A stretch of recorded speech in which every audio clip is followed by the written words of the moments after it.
Your Honor, About... Yung una kong Your Honor. Bira, 5 years ka na dyan, may alam ka. Bira, ang inaano mo, meron kang journal na tinatago dyan. For example, like, okay, 170,000. Niresibuhan ang 100,000. Yung 70, walang resibo. Lagay yun. Di ba? Therefore, yung walang resibong 70,000, nire-record mo yan sa personal journal mo. Kung may lagay doon, walang resibo yun. Sapat kung mayroong resibo, may money trail na makikita sa inyo. Hindi naman pwedeng resibuhan yan na resibo ng gobyerno eh. Correct? Yeah, I'm sorry, Your Honor, but I have no personal knowledge of Hindi ko sinasabi yung may personal knowledge kang. Sinasabi ko lang kung yan nangyayari yan sa customs. Kung naman nagtatago ka pa na kung ano-ano eh. Ilan taon ka na sa customs? Yun ay talagang walang resibo yon na anuman. Walang kinukuha sa yung resibo anuman. Hindi ka binibigyan ng resibo or everything. O magkano niliresibuhan doon?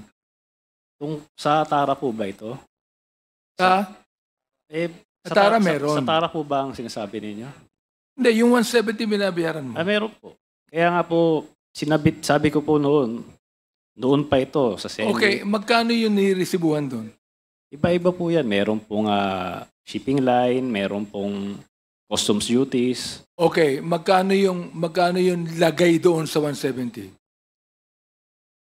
Hindi ko na nga po kasi 116 lagay. Hindi ko na nga po kasi pero lahat po yan. Pero palagay ko, meron kang journal na tinatago sarili mo na nakalagay doon yung presyo ng binigay mo. Correct? Meron kang journal, meron kang sariling notebook. Ilista mo yan eh. Alam nga na maibigay mo yan na wala ka man lang record sa sarili mo. Sure. Meron ka nun. Tama? Wala. Wala. Ba? Anong klaseng businessman ka? Kung hindi mo nare-record yung yung binibigay mo. Kung ilan po ba yung mga... Meron po. Meron. I-submit mo dito yung record. Di ba? Meron ka niyan. Businessman ka eh. Alam ko po kasi, yung hinahanap niyo po, na meron na po yan eh. Nabigay na nga po sa Senate dati noon. Bigay sa Senado pero wala sa amin. Ang inaano ko ganito. Binanggit mo kanina kay Congressman Flores na 170 per container ang binibigay mo. Correct? Yes po, Your Honor. Tinanong kita kung magkano niresibuhan doon. Hindi mo masabi kung magkano niresibuhan doon. Hindi mo rin masabi kung magkano lagay na binibigay mo. Sapagkat yung lagay, walang resibo yun eh. Yes po. Kasi kung may resibo yun, may money trail yun. Yes po. Tama ba ako? Customs. Tama ako, di ba?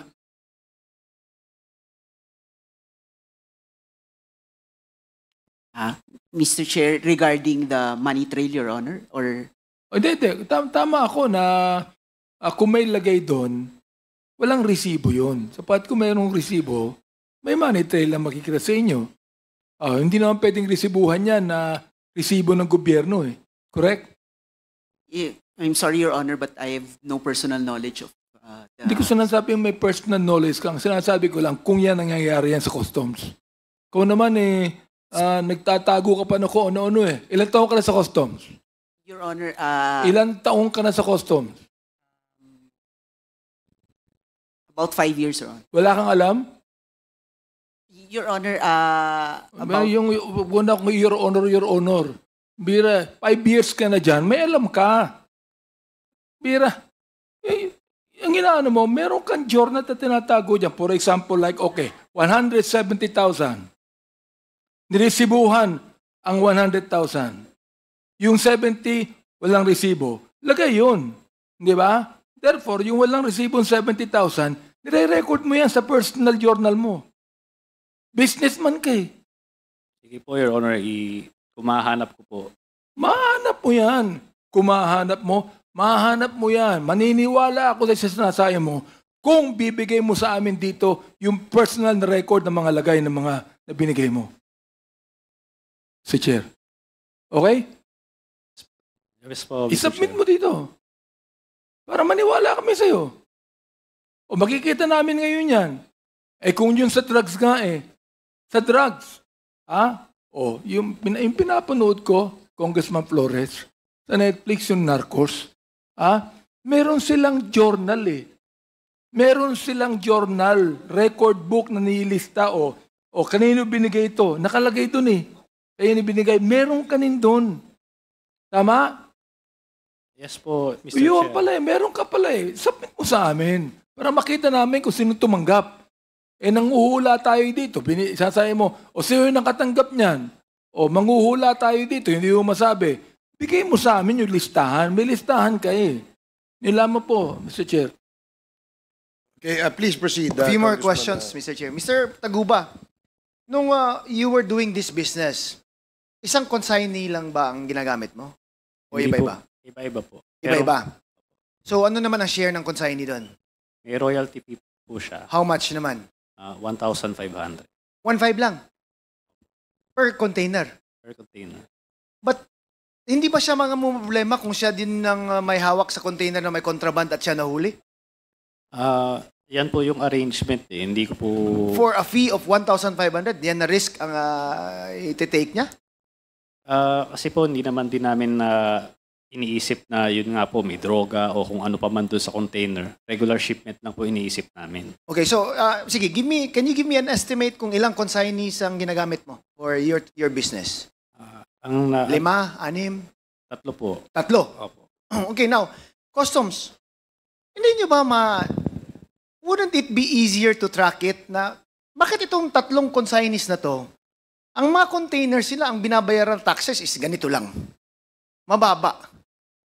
And they're always shipping in containers on a weekly basis. Isn't like if you just graph it, parang hindi ba nakakaano yan na but si consignee A, B, and C, almost 30 per containers per week, yet the average amount of taxes that they pay per container is mababa lang, 40,000 lang or something like that. Hindi ba yan Yes, Your Honor. We have record for that. And anong ginagawa nyo? Ba't green lane pa rin yung mga consignees na yan or something? Hindi ba yan red flag dapat? Yes, Your Honor. That should be. And a my red question flag. is, what are you doing about it? Your Honor, You'll get back to me? No, Your Honor. It's handled by a different... Handled by whom? Risk Management Office. Risk Management Office. So they've been knowing about this and what have they done so far over the years? Your Honor, They can answer it, not you, right? no, Your Honor. Okay. There's a parameter, Your Honor. So Alright. they adjust the parameter accordingly, Your Honor. Kasi parang sa akin, it's impossible not to figure it out na itong si consignees na to, bakit ang mura ng taxes na binabayaran nila? Di ba? Ba't palaging may containers na pumapasok, yet always cheap lang yung taxes that they're paying? Sa akin, that's red flag already. Parang we should, I think, take a look at it. After 3 weeks siguro, tingnan nga natin to on the 4th week kung ano ba talaga yung mga laman ng container sila. Bakit 40,000 lang binabayaran per container?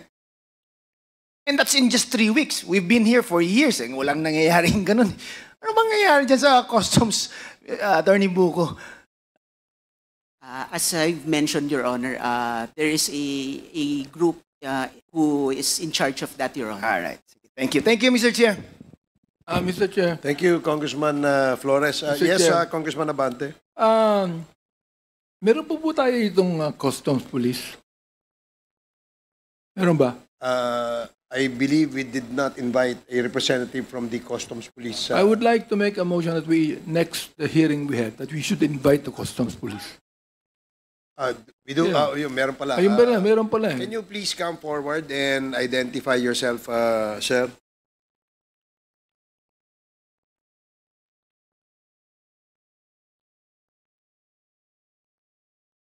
Dito na lang. Take a seat.